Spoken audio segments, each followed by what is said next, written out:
Let's be real. Diving into a commercial property agreement can feel like you're trying to read another language. It's dense, it's complicated, and the stakes, they're incredibly high.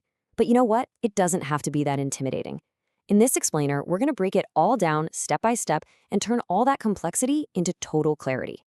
First up, we'll tackle why these agreements are just so intricate to begin with. Then, we'll walk through the essential due diligence checklist you absolutely need.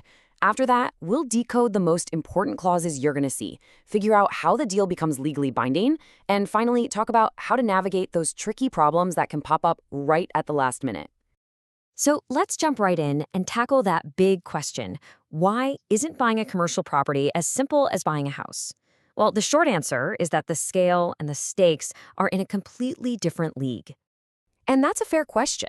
You see a building, you like the price, you make an offer. Should be simple, right? Well, the reality of a commercial deal is a whole different ballgame. All the complexity really comes from the sheer number of layers involved.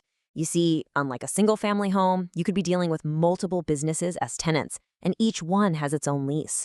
You've got complicated surveys, potential environmental headaches, and a whole team of pros, lawyers, inspectors, accountants, whose input has to be included. The agreement itself has to cover every single one of these moving parts. Okay, so that brings us to the most critical phase for any buyer, due diligence. Think of this as your investigation period.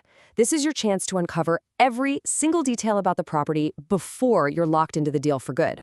A really solid due diligence process follows a clear path. First things first, you've got to verify everyone involved.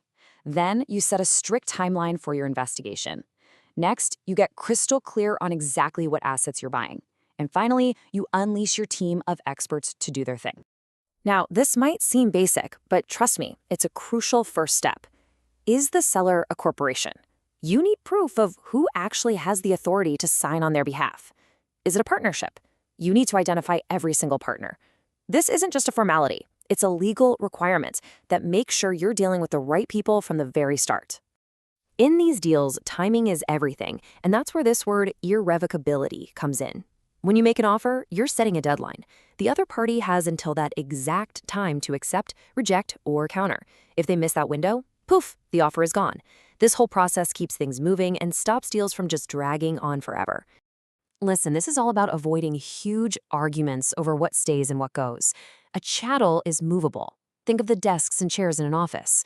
A fixture, on the other hand, is permanently attached, like a built-in shelving unit. The agreement has to list every single one of these items so there are zero surprises on closing day. All right, we've done our initial homework. Now it's time to dive into the legal heart of the agreement, the conditional clauses. These are basically your safety net. So at this stage, the deal is not set in stone. It's conditional upon certain things happening. Think of these conditions as your escape hatches. They give you a specific amount of time to do your due diligence. And if you find something you don't like, you can walk away. This one is a biggie. This condition gives your lawyer the green light to dig deep into the property's paperwork. They'll review everything from income statements to make sure the property is actually profitable, all the way to the legal title to make sure there are no hidden claims or weird zoning issues. I mean, you wouldn't buy a car without looking under the hood, right? This clause is exactly that for the building. It lets you bring in inspectors to check out the structure, the HVAC, the electrical systems, everything. If they find any major problems, you'll know about it before it's too late. Seriously, this clause is absolutely critical.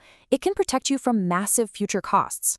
An environmental site assessment can uncover hidden contamination from how the property was used in the past. Finding that out after you buy could leave you on the hook for millions in cleanup costs. This condition makes sure you know exactly what you're getting into. Okay, so you've done all your investigations and everything looks good. So now what?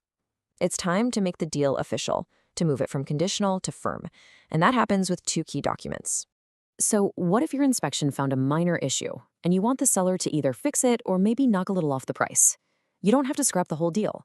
Instead, you propose an amendment. This is the formal document you use to suggest a change. If the seller agrees, great, it becomes part of the contract. If they don't, the original deal just stays as it was. And here it is, the moment of truth. Once you're happy with your financing, the building inspection, and everything else, you sign what's called a waiver. This document officially removes your conditions, your safety nets, from the agreement. And I mean it, once you sign and deliver this, there is no going back. The deal is firm and it is legally binding. Now pay close attention here because how you sign really matters legally. For a corporation or a partnership, the person signing has to add the word per right before their name. This is a legal declaration that they have the authority to bind the entire company. It's a tiny little word, but it has huge significance. The deal is firm. Congratulations. But hold on, you haven't crossed the finish line just yet.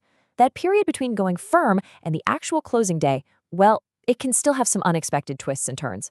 Even with a firm deal, things can go wrong. A buyer's financial situation could change, and suddenly they can't get their loan. A final title search could uncover a surprise lien on the property.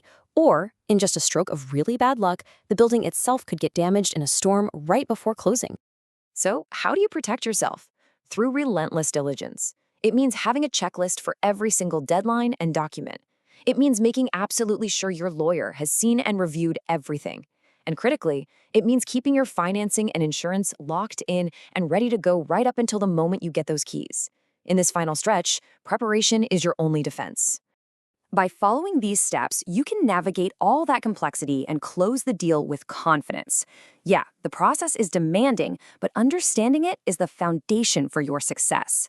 So, as you stand there in front of your new property, keys in hand, the real question becomes, what amazing things are you going to build here first?